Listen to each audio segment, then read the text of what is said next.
The other thing you want to do is you want to set up a contingency fund. Set aside 10 to 20% of your renovation budget for unexpected expenses.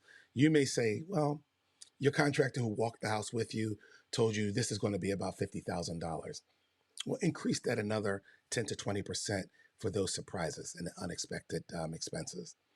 Then you want to prioritize upgrades.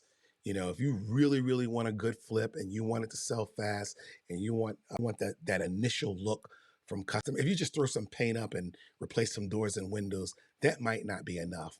But if you want to replace the flooring and get nice countertops and replace the sinks and get good bathroom fixtures, anything that's going to just sparkle, shine, you know, those are the upgrades that's really going to sell that flip quickly.